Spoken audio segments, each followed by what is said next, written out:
Leg. Just...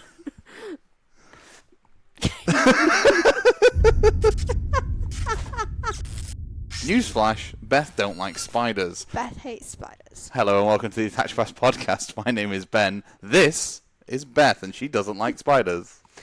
Yeah, as you always talk about your partner's spider buying. Well, we have a little bit of like a pet roundup before we start recording like the podcast, don't we? Yeah, because every week it seems like you've either bought something new or something's happened to one of them or God knows what. So you just fill me in on what's been going on with your pet acquiries. Yeah, just I have a lot of stuff. I'm a busy boy. There's a lot going on in my life, and the pets are paramount. Like alongside Kitty, they are like the second most important thing. So yeah, pets. Anyway, what are we talking about today, Beth? So, based on some conversations that we've seen sparked on Twitter this week, we decided that we're going to cover support, whether that be cup support for the players, cup support for the judges, or, well, challenge support as well for judges, because you can't run these events without judges. We'll dive into the ICs and regionals a bit more. We don't know so much on the judging sides as we do the local events, because we've not judged at that level, but we know people who have, so we've got some insight into those, and divulge into all that and our opinions on it all. Yeah, so essentially, I guess the big word, the single word way to talk about this episode is compensation. Yes. And as you say, we're going to look at judges, we're going to look at players, and yeah, it's not just a conversation that's been on Twitter. Like, we've seen it recently on Twitter. But it's something that's there for not just Pokemon, but for every event. Yeah, every event. So I think, like, a quick rundown for those of you that aren't aware, compensation is, you probably know the definition of it. I'm probably going to teach some of you to suck eggs, but deal with it. So basically, compensation rules down to what do you get for your input? So what output do you get for your input? So say I put in 3 watermelons, how many watermelons do I get back? Or whatever. Say I plant 3 watermelon seeds, sorry. I was going to say watermelon. Watermelons are a bad example because I'm pretty sure it's 1 seed to 1 plant, 1 fruit. So if I plant a tomato seed, how many tomatoes do I get out? What is the compensation of that? Yeah, I think that's more. It's a reward for service, essentially. But we use the term compensation to I guess, reference what judges are paid. Like, if you work a job, you are compensated with your pay. That is your compensation. Yes, it is. And we're just going to talk about basically what players hope to receive in their compensation in terms of either for paying for an event plus what they get for prizing and placings, what judges and that sort of stuff. So I guess a bit of background. Beth and me are both very versed in playing in events. Yep. I don't know about yourself, but I've played a lot of events, not just Pokemon. I've played a lot of like Warhammer events and Star Wars Unlimited events and Star Wars Legion events and a lot of gaming events. I've played in a lot of different things, all with different variant of prizes. So a lot of my background when I was younger was some Pokemon, a lot of sport. Yep. So I knew I was very versed in the sport side of compensation. Yep. More recently, a lot of Luck Honor. I've played in a lot of Luck Honor events, probably more than lots of people have probably played in even casually. In the internet, but played and judged in a lot of those events, so very versed in what comes with those events. So, but Pokemon's always been my main thing in times of card games. So basically what I'm trying to say is we're both versed in playing and also judging these events. I have, I guess, the sort of alternate view of planning these events. You do. And a TO in an event is not the same as planning an event. Well, I mean, it is.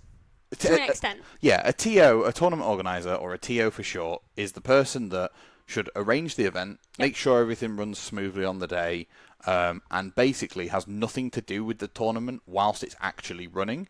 They just simply go, these are your timing guidelines, this is when you will start the game, this is when you'll finish the game, blah, blah, blah. They choose the judging team, and that's what happens. It is the judge's job on the day to make sure that calls are answered, rules are done, time extensions are permitted, this, that, and the other, you know? But from a TO's... So the judge doesn't have anything to do with compensation in terms of they don't plan what the prizing is, they don't plan what participation is, or anything like that. And a lot of the time, the participation, if the TO doesn't work for the store, comes from the store itself. So sometimes the TO doesn't even know what the compensation is going to be until they turn up on the day. Yeah. Yeah. And that, I think, is not something that should happen. So, basically, what we're going to go a really quick rundown of. There's like not a hierarchy, but there's like a flow chart, I guess, in stores. The main conversation runs around of, is there enough prize support for specifically Pokemon? We are focusing on Pokemon. Yeah, Pokemon. But is there enough prize support for Pokemon players at local events? Now, when I say local event, I don't mean your usual weekly. I mean like your local challenge, which happens every month, or your local cup, which happens every quarter. Yeah. Like, do people get their value for money for whatever the ticket price is, and do people feel like they've been cheated? So the majority of Premier events from us, like challenges, I think we charge £8 at Sanctuary, so it's the same as a standard weekly I was going league. to say challenge, I think, is on par with the standard weekly, and then cup, I think, is 15. It's 15, yeah, because there's two things. Number one, there's an accelerated prestige, like people are going to chase the cups, and if you're going to come to my venue, if I can charge a little bit more money to try and make sure the lights stay on, I will do that. Well, not just that, it also tends to be a longer day. Yeah, it's a much longer day, and then also there's a slight increase in pricing as well. So first things, I guess, to look at is, say we charge £15 a ticket.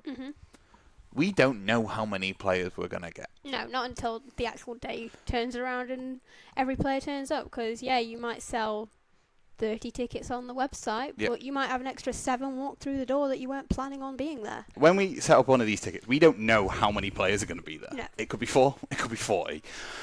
And when we are writing the description for the event, which includes usually the structure of when you start, what you expect it to be if there's this many players, we also have to include some level of pricing. Now, that's the first thing. All TOs, when you are registering an event on Facebook, on your website, on Pokemon, wherever, please, for the love of God, put your pricing in. That way, before anybody buys a ticket or registers for the event, they're going to know exactly what they're expecting, and they're never going to be disappointed, or they shouldn't be disappointed. I'd also put subject to change, because if you don't get as many players as you expect, you're not going to be giving out as many prizes as if you got say you cap it at 32 players that walk through the door. Yeah. So we do say there's 64 players. This is the maximum prize pool that you can expect. Booster box for first, this for second, this for third. Pricing subject to change. Yeah, keyword though, maximum. Yeah. And it also is like each player that comes in puts a booster pack or half a booster pack into the prize pool. Yeah. So. Yeah, if you put say, for a cup, a lot of the time people will do 1.5 into the prize pool per player, just because you get a higher pricing typically at a cup. If you put that in, a lot of players will roughly be able to calculate how much pricing is available, and if you say that everyone walks away with 1 pack from that pool at the end, it makes things a bit more easy and easier to figure out roughly what the breakdown could be. Yeah. The only hard time is when stores do more heavier top cut pricing than others. Some stores do it where you have to get first to get all the additional pricing. Some cups do it where you have to get top 8 to get additional pricing. It varies. Yeah. From the moment you walk through the door, you might be thinking, well, it's not costing them anything for me to walk in. It's wrong, right? Because there has to be lights on, there has to be heating, there has to be staff, there has to be aircon sometimes. Not in most places, but there does have to be. And most importantly, the space you are taking up could be used for anybody else. Now, not every gaming venue charges for play space. No, not every venue does, but the ones that do, if they're running a cup, it means that they've got, say, 20 tables, for example, that they can't use for something else that day, which could be 40 play pool that they're having to say, I can't provide you a play space today because I've got this event on. So that initial cost has to be baked into the ticket price, or at least a percentage of it. Yeah. Else, otherwise, you are just giving that space away for free. And I know some people will be like, well, they should be giving that space away for free because of this. And I'm like, no, that's not how a business works, right? Businesses have overheads that they have to cover. If they're not covering them overheads, you haven't got a play space to go and play your cup. Yep. It is basic economics. Yep. It's input output. If they input loads of money and get no output, they're gonna dry up. They're gonna go away, and we don't want that. Yeah. So always buy local if you can. and this isn't like a fair trade thing. This is genuinely like a support your FLGS because they are so important. You wouldn't have a weekly place to go if they didn't have the lights on and the doors open for you. But yeah, in terms of pricing, so let's take one of our cups, right? It costs £15 a ticket. Yeah. We process all of our stuff either through our website or through a card machine. Yeah. Okay, some people on the day might pay in cash, but it's so negligible that it's not worth taking into account. It's maybe 1 in 400 people. Anyway, so first off, out of that £15, you need to take a card processing fee away from all of that. Yep. So let's call it 50p. Yeah. It's more, but let's call it 50p for the sake of argument. £14.50. Yeah. If we give you a booster pack for playing, and then one more booster pack into the prize pool per player, that's another £8.60 worth of product. Now, people in the comments or listening might be like, hang on a minute, it doesn't cost the store £8.60 for those 2 booster packs. It costs the store £5.20 for those booster packs. So why are we calling it £8.60? Well, the reasoning I call it £8.60, or whatever the store sells it for, whatever their price is because whether you are in that venue or not playing that game, that product will sell on the shelf. So if they are discounting the value of it to add to your ticket, they are doing themselves further out of money. They need to make sure that they are getting the maximum for that booster pack that they possibly can. And for me, that's whatever price it is on the shelf. So we've taken 50p for a card fee, and we've taken £8.60 for a booster pack. That's basically £6 so, hereabout. Yeah, £5.90, £6 whatever left of that ticket that is going to the store. Now, you might be like, oh, that's cool. Over 32 players, that's 180 quid or 192 quid. Then you've got judges that you have to take out of that. Yes. So judges like Beth or myself, their time is worth something. Yeah, I've became a judge because I love the game and I want the game to keep going. Yeah. But I wouldn't give up, say, 4 weekends in a quarter, which is on average what I give up to Sanctuary for the challenges and their cups. Yep.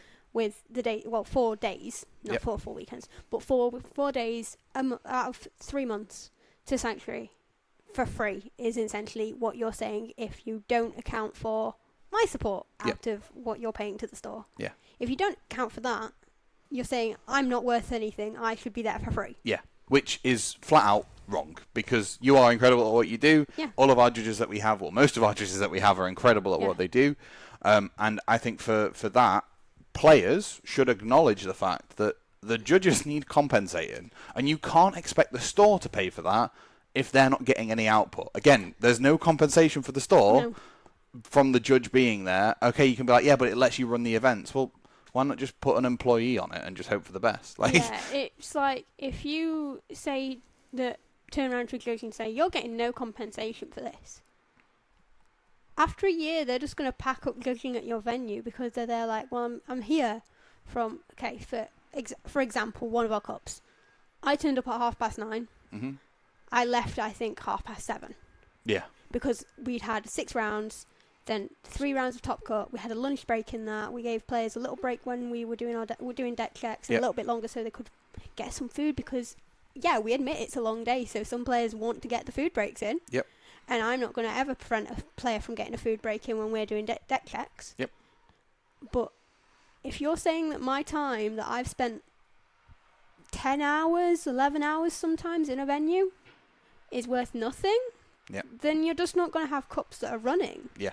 Just because, like, people will argue this and they'll be like, but you should just do it for the love of the game. You should just do it for this and that. And I agree with you. You should get into it because you love the game. Yeah, you 100% should get if you get into it if you're not getting into it because you love the game, you're getting into judging for the wrong reasons. Yeah. I guess the converse question to that is, do you love your job? Do you enjoy your job? I mean, a lot of people will say no, right? Yeah. But those people that say, yes, I enjoy my job, well, you're not getting paid for it. Like, just because it's your work and it's your job, you're now not getting paid for it because your time is worthless as long as you enjoy it. That's essentially what I think is coming across. If you don't take into account you have to compensate judges. And there is sometimes when an event is one of the worst that you judge because you have some of the worst judge calls you have to give out. You have to give out a DQ when you don't want to DQ a player because Nobody wants to DQ Nobody a player. wants to DQ a player. No one actively goes into an event and goes, oh yeah, you know what I'm going to do today? I'm going to DQ someone. Yeah. But the fact is that judges have to make those decisions and sometimes have to live with the decisions that they've made, because it could be a local that they're really close with and really good friends with that they've had to turn around and DQ that day. You could be judging an event and have to DQ me. Yeah. Like, it's just one of those things. Like, I mean, for us, it's one of those things, but it doesn't mean that it's something that a judge likes doing. No. So turning around and just saying, oh yeah, you've had to make all these hard decisions today, but you're not getting anything for it. Yeah, it's just not right. It's so not. Your judges need to be taken into account. So, out of that £192 left after a 32-player event, let's say, because that's roughly like top end, not top end, but mid end. That's the mid size of a cup. You need to be, so say a cup is 32 players, you're looking at give or take 10 hours of work. Yeah, roughly about 10 hours. Because you've got the time before the store opens, the time after, Yeah. you've got to do all those judge calls during, all blah blah. You are working that full 10 hours. Mm-hmm. At minimum wage in the UK, it's £11.42 at the moment, or something like that. About that, yeah. Yeah, call it 11 quid. Let's underpay them. Let's call it £11 for now. That judge is costing you £110 over those 10 hours. Like, you have to take that into account. And a lot of the time, a store will have 2 judges because at 32 players, it's not realistic for just one judge to be monitoring the entire game states. Or the TO that doubles as a judge, Yeah. and then another judge. So already, say you have to do 2. Like, you should have 2. You should. Pokemon recommend 1 judge every 10 players. Yeah. So say you have 2, you now have £220 out of your 192 that you had left. So you've lost 18 quid already, right? Yeah. Then you've got to take into account the extra staff that they have to put on for an event. Mm-hmm. There's at least 1 extra member of staff they should put on for an event. Yeah.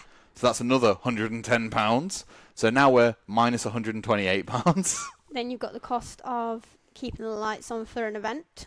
Yep. Because you typically are keeping the lights on for a longer period of time than a typical opening day. You're most likely opening an extra 2 hours. Sometimes 3 or 4. But let's be kind. Let's write that off. Yeah, right? write that off. Let's write that off. Let's write off any heating that we have to do. Yeah. Let's write off that. Let's let's ignore the table fee, like the big table fee problem that we've got going on at the moment. Yeah. Because we didn't actually add that into our 32 players. No, we didn't. So let's just ignore that. That doesn't matter. That doesn't exist. So for the extra staff member for the store, to help cope with like customers and the quantity of customers, for the 2 judges that you need. Yep. Even if one of them is a store member, they usually have to be paid. And then for the prizing, we are now on a 32-player event at minus £238. No, 238. Yeah. It's wild. Yeah. Yeah, people are there. No, 128. Sorry, I did my maths wrong. Minus £128 £128 for 32 players. Yeah, then there are people out there complaining, oh, I only got half a booster pack for coming first, but booster box for coming first. Yeah. But the pricing structure that we've given you is 1 entry pack per player, and then 1 pack per person into the prize pool. Now, if you were to give first place those 32 extra packs, that's not a full box. No, it's not. And they might not be happy with that, and that's fine, right? You can be not happy, but everybody else in the top 8 also needs some pricing, because that's just how it works. And I just find it wild that people then argue, well, when they're in the building, they'll be buying stuff. Yes, and you have got minimal profit on top of that. Yeah. Because you've got the cost of buying that product in, the cost of the staff still. Yep. The cost of the lights staying on. Yep. The cost of the table fees that they're not getting. Yep. All the stuff that we've written off from being part of the event fee are still having to be paid. Yep, have to come from somewhere, and you can be like, well, I paid £200 worth of products that they wouldn't have made that sale. It's like, okay, cool, sure, they wouldn't have made that sale today. To you or today. They would have made it tomorrow or next week over 4 customers. And it's one of those things of going, yes, these events do bring in footfall and they do bump sales for stores in a lump sum. Yeah. But the stock that they have on the shelf, they would eventually sell anyway. Yeah, you can't say that, oh, I spent this, I gave them this much money for their shop, I gave them this, I bought this many drinks. Cool. They would have sold them drinks anyways, they would have sold that product anyways. they would have done this, they would have done that. You are still adding an extra cost to the business by running a cup. Yeah, or an event in general. Yeah. And I think a lot of places that run events should look at their business in... Maybe I'm wrong. Like, I'm not a business major. I don't do business university. No. Like, overall, I think, like for example, Sanctuary. Let's take Sanctuary as an example. I think it should be run as 3 different businesses under one. So you have your umbrella of Sanctuary. Yes, Sanctuary you is do. the thing. And then I think you should have 3 different businesses under that. You should have the cafe, Yep. which deals with all the food and drink, and that needs to cover its own costs, and any profit it makes then goes back up to the big parent. Yeah. You should have the store, so selling all the products, the booster packs, the games, the paints, the paintbrushes, whatever. The miniatures. Any profit that makes should be fed either back into it or go up to the umbrella. Yeah. And then you've got events. Yes. And they should be self-sufficient. Every single event you run should never, ever be a strain on the business, and it shouldn't rely on the other 2 pillars to be able to function. Yeah. Like, I don't think you can realistically expect the healthy growth of these businesses and the sustainability of these businesses by going, the events you should basically just run at a minus £200 loss. Which you can't do. Per You day. can't run an event at a £200 loss, because then a business is never going to want to keep running these events. Like, I think players sometimes forget that businesses don't need them to sustain.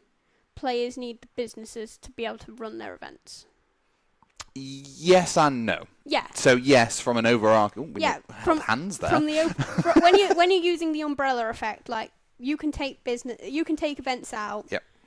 And that not be a thing, because one, you then remove the prizing as like something that the business has to sustain. Yep. You remove the judges as something that the businesses have to sustain.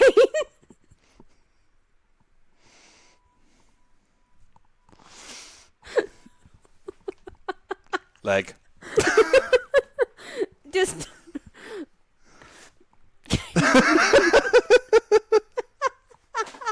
Oh no.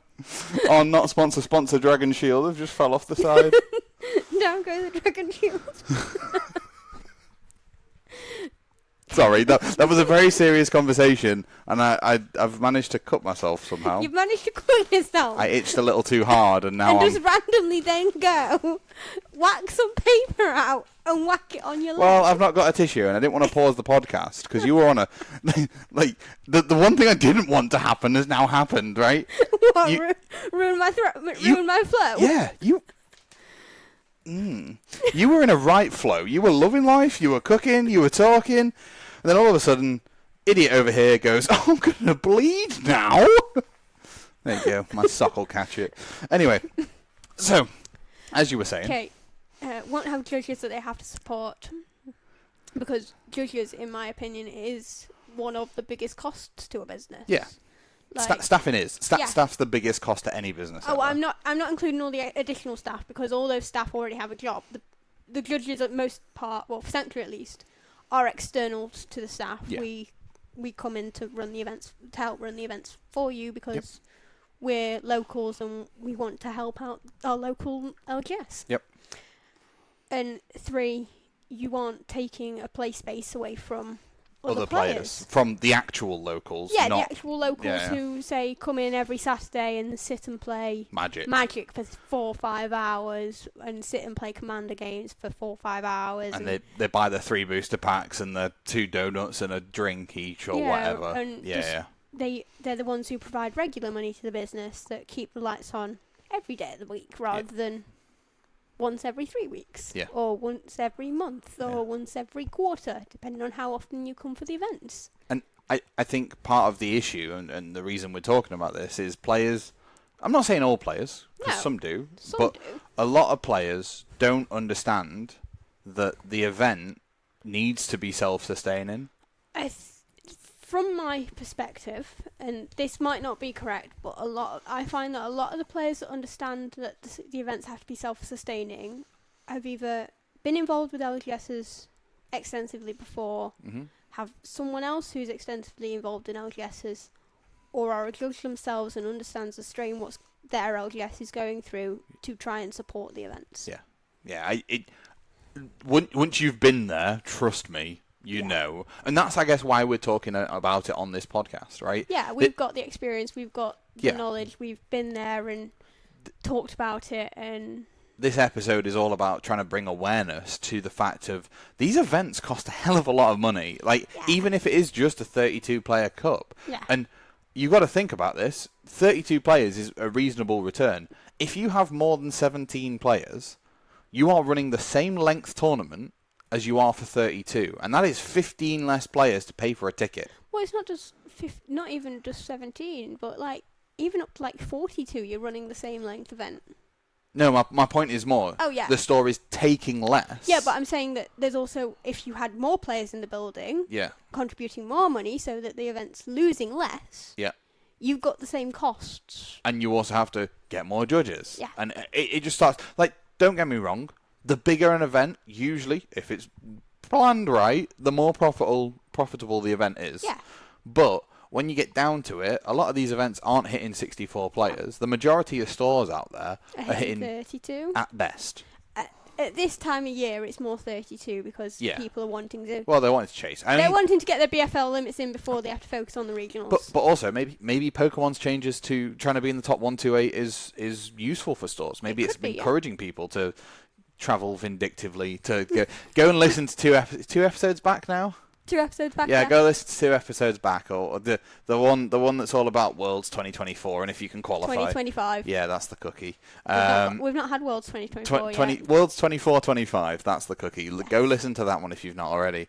But yeah, they might that might help. Yeah. And sure, that's cool, but the event still needs to be sustainable. You can't just be like, yeah, the store's going to lose money, but Bob from, I don't know, Middlesbrough is going to come down. Damn Bob. I love that Middlesbrough is your example. I don't know. It was the first place that jumped to mind. Bob from Middlesbrough is going to come down and spend 200 quid, so that's fine. I don't need to worry. I'm not going to spend any money here. A lot of competitive Pokemon players don't spend money. Like, they buy their singles, and that's it. If you have singles in your shop, sure, they might spend 20 quid with you. They might buy that golden magma basin. They might, buy that rare candy that they really wanted. But likely not. They might get a drink, get a hot dog, get a donut, and it's like, cool, you've done exactly what my regular, who would have been sat in your spot, has done. Yeah. It's like... You've done exactly what the regular, who would have paid their fee to be able to play there. Yeah. Bought some product and bought their drinks. Yeah. You've done exactly what someone who's there for 3 hours would do when you're here for 9. Yeah. And that normal regular isn't costing us judge wages. No.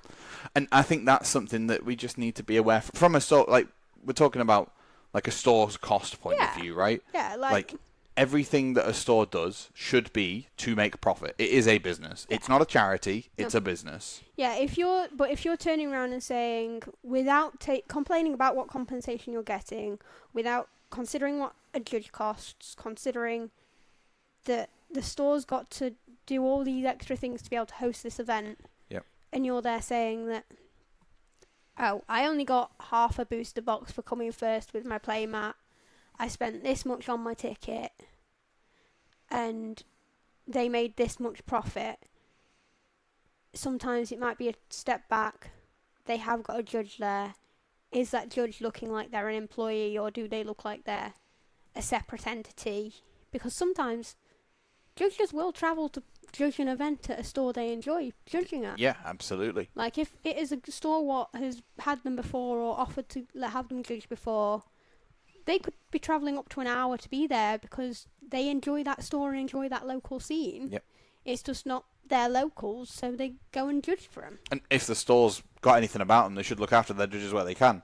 They should supply them with drinks and food because, at the end of the day, the judge is providing them a service. They need their compensation. Usually, stores reward their judges in product. Yeah. Most of the time. Most of the time. 95% of it is product. Yeah, a lot of the time they'll either do product or store credit so that the judge can... Because some judges like having compensation that isn't Pokemon. Yep. Some judges like buying One Piece with their product. Some people like buying some Lorcana. Some people like Digimon. Yep. Depending on what they're playing as a local game, they might think, I've got all the Pokemon I need for this set. I'll get something else. Yeah. And you could sit there and go, okay, well, if the store is giving product out to them or gift cards, that doesn't cost them anywhere near as much as the retail price. So they could be getting 120 quid's worth of product for the cost to the business of £80. But then we defer back to the original point of going, you have to take it at retail cost because that product that I'm giving to, say, you, is something that I could be selling to Bob from Middlesbrough. Yeah, like the original point you're making is, oh, I'm going and spending £200 on product. Okay, that £200 on product can be sold to someone else. But then that £200 on product could be like half my compensation for the day, for example. Yeah.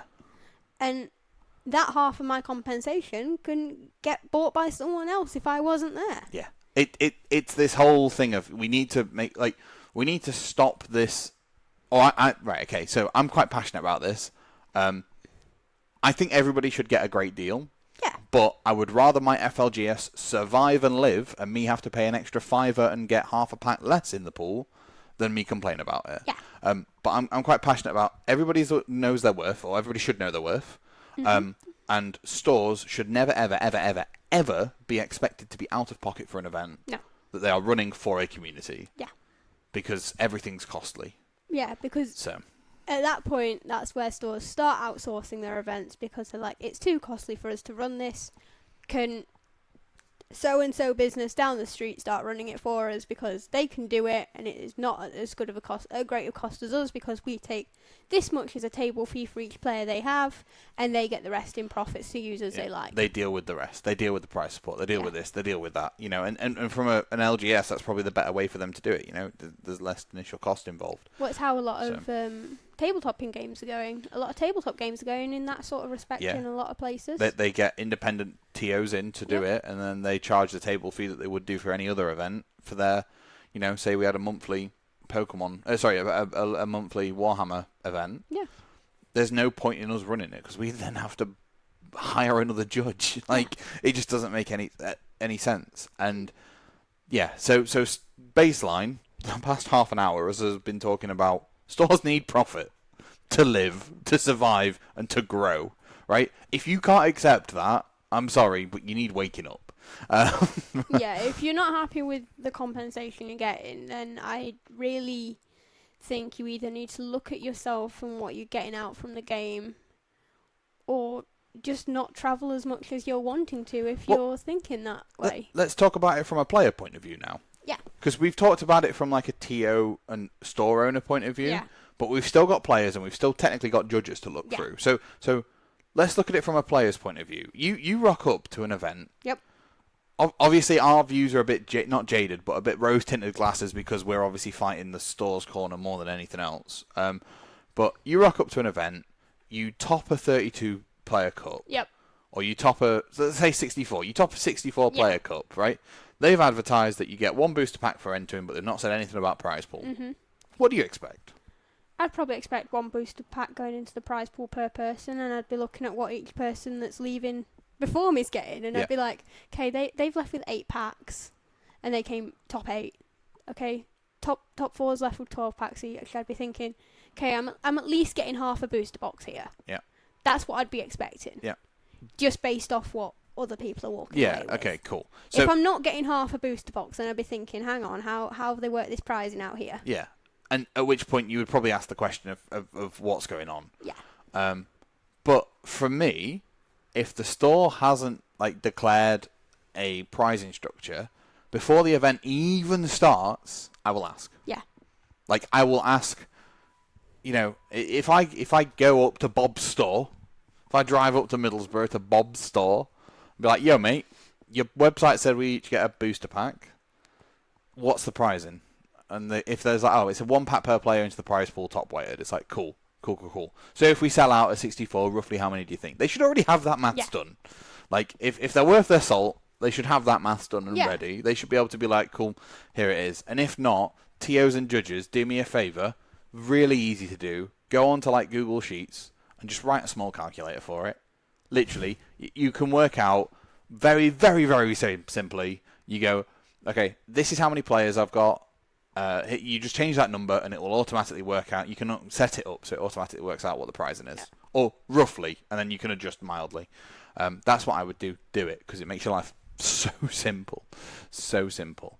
Anyway, so yeah, I would rock up and ask, and if they don't tell me, then I'd be like, okay, cool. Well, at that point, I feel like I get what I'm given. I'm not here for the packs, I'm here for the points. Yeah, a lot of the events, players are going to because of the points, or they're going to block someone else from getting points, which is what we're suspecting is going to happen more this year. Yeah.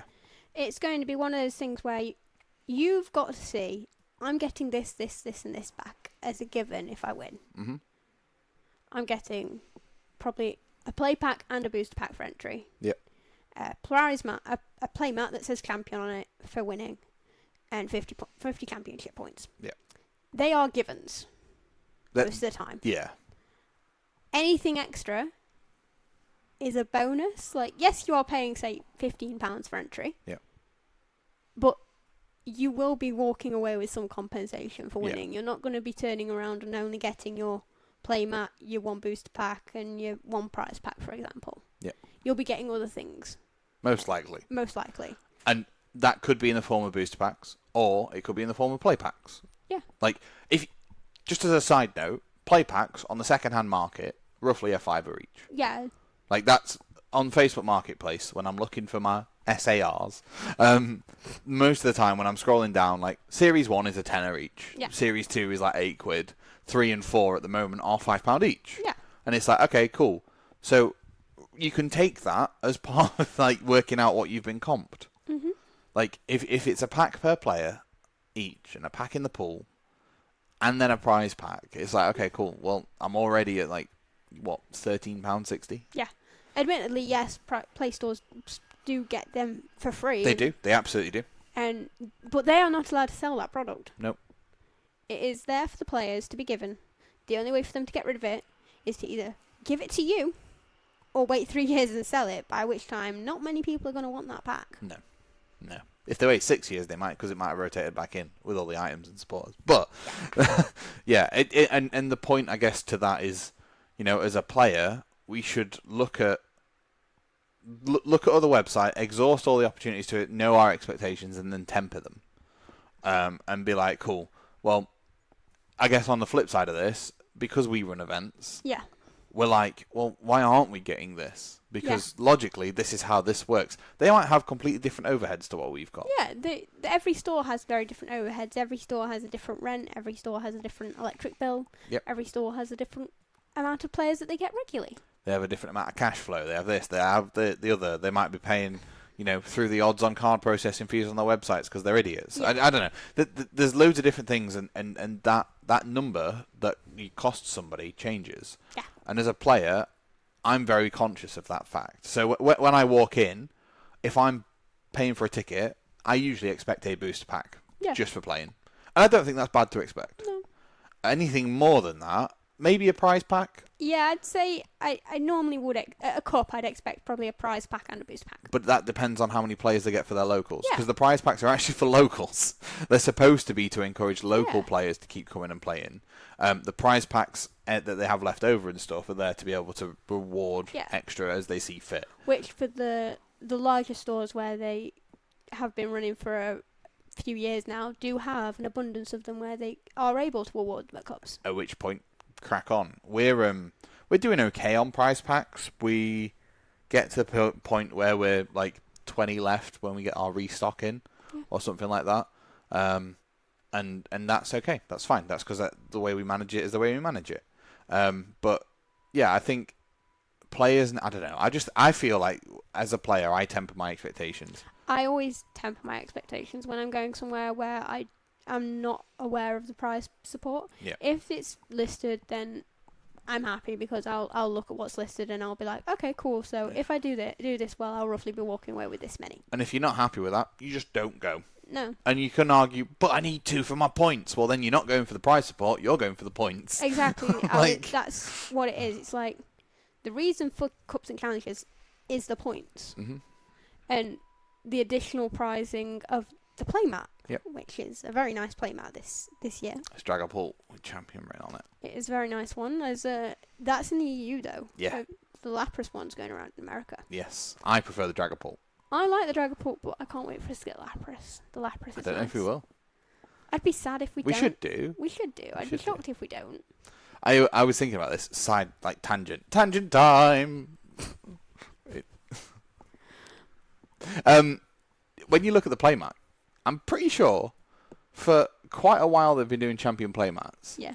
The Pokemon on the playmat has been one of the pack artworks from the current relevant set. Yep. Which I think is really clever. Good job, Pokemon. Like Raging Bolt, you can't see it, but Raging Bolt sat right in the middle. It's sat in the middle of us. That was on the Temporal Forces booster packs. Yes, it one was. of the designs. Dragapult is on the Twilight No. Yes. Yeah, it's on the Twilight Masquerade booster packs. Yes. Lapras is on the Stellar Crown Crown booster packs. I think it's just clever. It's just a nice little nod. Which, so side note, comes out 4 days after my birthday. there you go. And I think that also could be quite interesting to know. Just again, side note, playmats. I was thinking about this. If you go into a series and you're like, "Oh, the playmat hasn't been announced yet for this quarter," it's like, "Well, look at the most recent set. What are the 4 packs? It's probably one of them." That's why I was surprised when I saw the Lapras going around online. It should have been the Pult. They should have the Pult too, and Lapras should be next quarter. I feel like there's something gone off in the North American distribution. They might send you Dragapult for Q2. Good job, guys. Or they've had an issue with getting the Dragapult in, Yeah, so they've possibly. sent the Lapras out earlier, and Dragapult's going for next quarter. Yeah, which would be funny. Anyway, so yeah, players, please temper your expectations just a little bit. I think. Yeah. I don't know. That's what I think. Yeah. And then let's talk from judges. Yeah. So going into an event as a judge, I know I'm probably going to be there most of the time. Yep. If it's a 32 player. If I've been told that 32 tickets have sold, Yep. I'm expecting to be there 10, 11 hours, depending on, 1, any time extensions I have to give, 2, any deck checks and any penalties that come along with deck checks, because when you have a penalty, spoiler alert, they run a bit longer. Yep. Like our first cup, we had a insane amount of time during the last round that we took doing making a decision on a penalty because of an issue that we had with a deck check, because the 2 players that were seed 1 and 2 going into that round had ID'd, so that they were guaranteed top cut. We deck check one of the 2 and we have an issue, so we have to sit down and have nearly the entire round spent deciding. Yeah. Which, if they'd not ID'd and hadn't deck checked them earlier, That would have been resolved at the end of the round. that would have been resolved after the round during deck checks for the rest of top 8, and it would have been a case of, okay, we know this issue, pop that off to the side, we'll deck check the rest and sort that issue afterwards. But then that time's added on to the end. Yeah. Yeah, and there's things like late starts and all that sort of stuff. Yeah, So you've got late starts, you've got you're there for 10 hours. you've got rounds overrunning because of penalties that have been implemented. So you've got, say, some rounds will go for an hour, whereas some will go for the exact 50 minutes. Yep. So you've just got to have the expectation of, okay, so there's this many rounds roughly, this long, there's this lunch break, I'm probably going to be there for a minimum of this many hours. And just setting that expectation of this is how many hours I'm going to be there going into it. Yep. So even if I do, spend a little bit longer there, it's like, okay, I expected this because I expected it to go for this long. But then you do expect to have a decent level of compensation. You understand as a judge that they can't always afford to give you the full amount of compensation that you would have done, say, if you were getting paid at minimum wage, for example. But going home with a reasonable amount of compensation, as long as you've been treated well, they've looked after you, say they've fed you for the day and they've not expected you to pay for your food, or they've fed and watered you for the day and you've not had to pay for anything, walking away with even just a what do you call them? ETB? Not an ETB, a collection box. Oh, one of the the promo boxes. Promo boxes that go for 40, 50 quid. That would be reasonable because they've fed you. They've not expected you to spend anything in the store. They've looked after you and they've been good to you, really. Yeah. So you would sort of say, when you rock up to an event, you're not expecting compensation because you're not expecting the full compensation. No, you're just expecting to walk away with a little something. But also, I guess if you've never been to that store before, a a lot of this is on the stores now, right? This is against the stores. A lot of not a lot of stores, but a few stores. I've heard horror stories of people walking up into a store to help judge. The store's contacted this judge, and they've gone, "Can you help us?" And the judge has gone, "Yes, I can help you." You know, and then they get to the store, they do their shift, and it's like, "All right, see you later," and that's it. They don't give you drinks, they don't give you food, they don't give you any comp. I think that's bad, and stores that do that, I understand. Money's a thing. I understand why, but people aren't slaves. There's a Modern Slavery Act for a reason. Yeah, there's a minimum standard that you should be setting, and even if it's sometimes just feeding and watering, even if you turn around and say, I can't afford to give you any other compensation, I can feed and water you for the day, most judges would turn around and go, yeah, that's fine. But do that before they even get to the venue. Yeah. Like, you should know, like, so with our judges, mostly, it's a case of, if you're coming to our event, your compensation is dependent on how many players are there. Yeah. And that's just something that we do. That's something we try to make sure that you guys get your max value. If you've been there for 10 hours, I want to give you 120 quid worth of product. Yeah. But if I've only got 8 players rocking up, I mean, realistically, if I've got that many, I don't need you. I mean, if you've got 8 players, I won't be there for 10 hours. Yeah, but like the point being is, depending on the number of players, depends on how much compensation I can give you. We've got a Lorcana event coming up, a store championship coming up on the 27th of this month, and currently looking at ticket sales, I'm going to have to drop one of my judges, which one feels bad, but I've planned to get quite a few, multiple judges in, and if I wanted to keep all my judges, I would have to significantly reduce their compensation to the point where it's not worth them doing it. No. And it's not fair to expect their time for nothing. So, as a judge, if I rock up to... If somebody asks me to judge, I'm like, that's fine, cool, just out of curiosity. And I don't put it as like a, cool, what's my comp? It's like a, just out of curiosity, is there any compensation? Yeah. And I have that conversation. If they turn around and go, no, there isn't any, it's like, okay. And then I assess whether I want to do it or not. Yeah. And I have that conversation. And again... You shouldn't get into Pokemon judging for the love for the fact that you want the comp, right? No. You should get into it because you love the game. But minimal, like I said, minimal compensation of feeding and watering me for a day. Yep. As long as I'm not travelling a stupid distance to be there. Like there was an event, I think it was Burton I've travelled to judge an event for. Yeah. I walked away with a £40 worth of product. They fed and watered me for breakfast, lunch and dinner. Yeah. 3 meals. They're great, aren't they? Food, water, everything I wanted. Always checking I was okay. I would 100% go back there and judge again for them because even though I only walked away with £40 worth of product, I didn't care because they looked after me. Yeah, and looking after your judges and staff are really, really important. Yeah. And I guess so. On the back of this, should Pokemon be doing more to reward judges and give stores more for players? The way Pokemon would argue that they don't is because of the judge store. The judge store is bogus. The judge store is bogus, and that should just be an added bonus. Yep. Like, there's some nice stuff on there. Yeah, there's some lovely stuff. There's got some really lovely nice stuff. like if you get the dice, one of those dice goes for £15 on eBay. Yeah. Just one, and you get a set of 5. Yeah. But it takes you 2 months to earn those if you're not a stage 1. Exactly. Yeah. 2 months, right? That's 2 challenges and most likely a cup plus any locals if you do them. But as a basic judge, you only get 10 points a month. Yeah, so you'd have to work 2 months to be able to do that. Yeah. To get 1 set of dice. Yeah. So it's like, you can't really say that is compensation enough. You should probably be providing, say, a booster box or something that you say, this is what you give out to your judges. Yeah. Or special judge packs. Yeah. That have you get the promos from the build and battle boxes that have staff written on them. Yeah, like... But I think that's a long-term thank you, not a short-term compensation. So, you get a set of hours. Yeah, I get a set every time time we get a delivery of one. Every time there's a pre-release and we get some judge packs, because 3? I think we get 3. Yeah, you get 3. I get 1 because I'm there judging every time Ben says, Beth, come judge this event for me. So I can play. Or Kitty's going to TO it, or Beth, come judge this event and I'm TOing because we've got this many players and I need an extra pair of hands. And yep.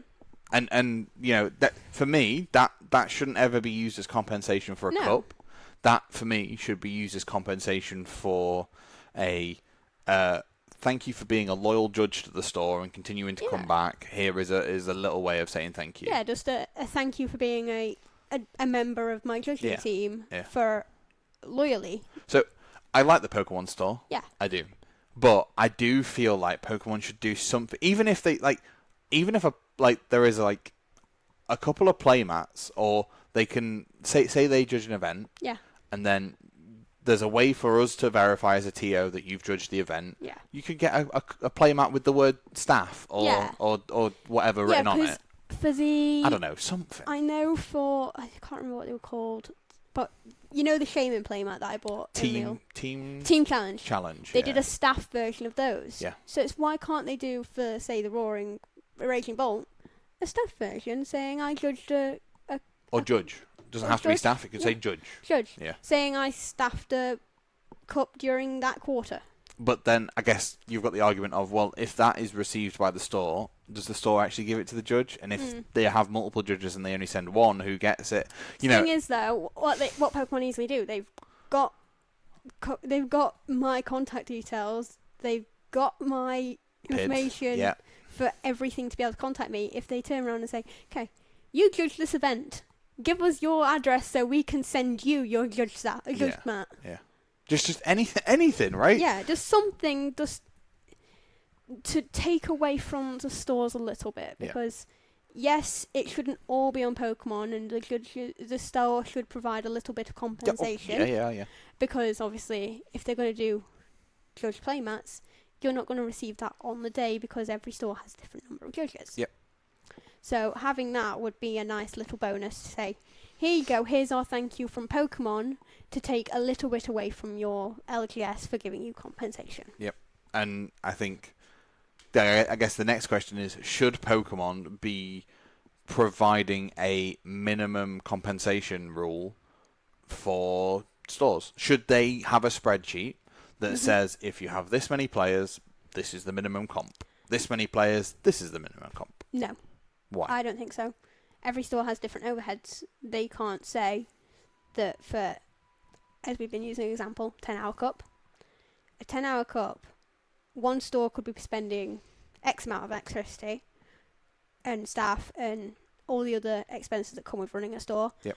Another store could be spending Y amount, which is different. So each is making a different amount of profit off the event. See, I'm on the other side. You're on the other side. I think Pokemon should set a minimum. Now, the reasoning is, if Pokemon set a minimum, that is a minimum expectation that a player can expect from any event they go to for a cup or a challenge, right? Anything more is positive and it's comp, right? Sure, whatever. Yep. But I think Pokemon should set a minimum, but then should help supply that minimum stock. Okay, if they're going to help supply the minimum stock, I can get behind it. But if they're not, then no. And I think if they're going to set a minimum, then the minimum should be in play packs, because they know they're provided to a league for free, and there's no cost to the business for providing that pack. And anything that is given to you for free by the company, like the playmat, should be minimum guaranteed. Yeah.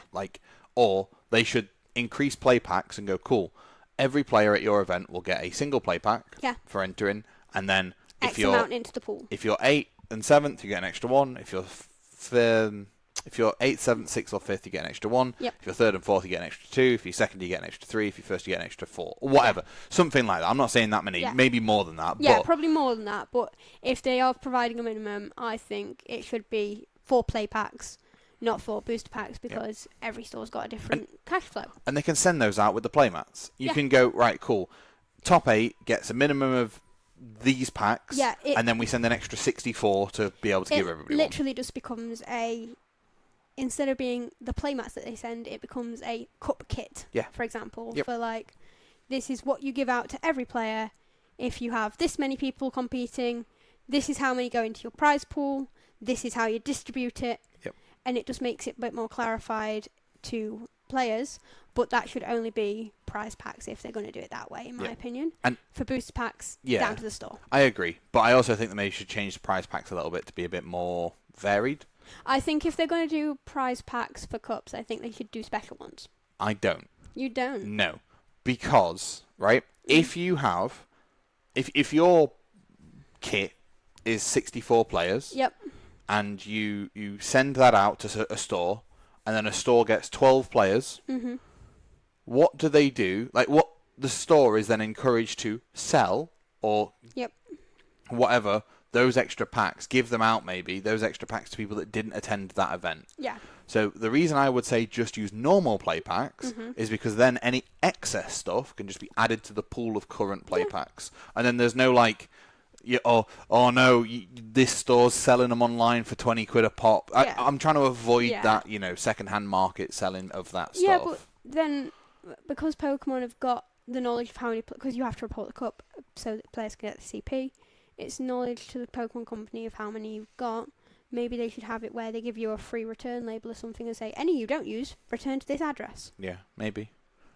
But then, like, what's the longevity on those packs? Is it the same kit for a year, or is it the same kit for a quarter? It's probably a quarter, right? Probably a quarter, yeah. And then no, maybe 2 quarters because of considering how long a play pack lasts for. Because you do play packs every 2 months. Yeah. Every 2 quarters they do a new play pack. The only reason I'm thinking is if they have a free returns label and you return it in Q2, it's dead stock for them Q3. Yeah. They're going to have to just dispose of it. Yeah. So, like I think Pokemon should do something else to support. Because you could also send in your play kit extra support for the judges. Yeah. And then any judges that you don't have, you could then send back or maybe it's prize packs that, each judge gets 10 extra prize packs or something, but anything left over gets put into the pool and divvied out as normal weekly stuff. I don't know. It's a spitballing, it's a conversation. Yeah. I think Pokemon should explore doing more and should be transparent if they are. There needs to be transparency for if they are, because some players do feel a bit hard done by some compensation, and I can understand why, but then you also have to think all the other expenses that go on. Yeah. And I think a lot of the time, players who've only got experience playing don't see the other side sometimes and don't understand the additional costs that come with running a cup or a challenge to a store. Yeah. Because for the most part, they don't have staff running the events. No.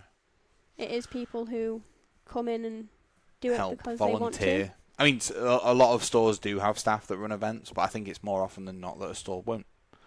Well, a lot of the time they'll have a TO in store that's on staff, but typically the judges are not. Well, Tabitha's Toy Shop, like in Tittington,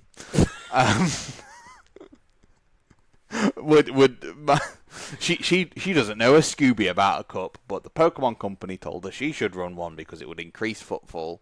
She's just like, I've got me model trains and I like to sell them, and I've got the Pokemons for the kids. And it's like, okay, you now need to judge this premiere event. I don't know about that. Bob, can you drive from Middlesbrough to come and judge my cup, please? Yeah. Christ. I think we've probably exhausted this conversation, haven't we? Yeah, you have. You're really I'm pulling. Gone. You're pulling on the. I'm gone. You're just. I don't know what's up with you today. I'm tired. No. So yeah, basically, I think players should temper expectations. Yep. Or moderate expectations. Moderate. Stores should be more transparent about pricing. Should be more transparent about judge comp. Yep. And judges need to value their time, damn it. Yeah. And players need to understand that judges need compensation too. Judges are people too. They're not just for Christmas. They are for life.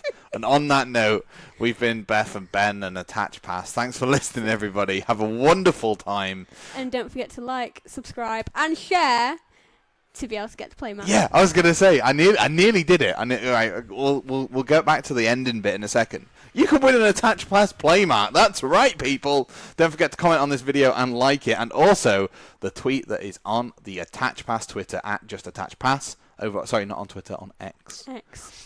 You can win an Attach Pass playmat. You have until the 31st. The 31st, there we go, of this month. My brain just died. The 31st of this month to get your entries in, so make sure you do. You can get an entry per video that you comment on, per video you like, and per retweet of the... per tweet of the podcast, I guess, the advert going. Yes, you get one per week with the podcast retweet. Yeah. Well, yeah. One for liking, one for commenting. Do it. Yeah. Anyway, we've been Attach Pass. Thanks for listening, everybody. Catch you in a bit. Bye, guys. Adios, amigos. Yeah, that's why you need me to remind you of dates. I just, you know what? Numbers. Numbers I like aren't your strong point today. Not today.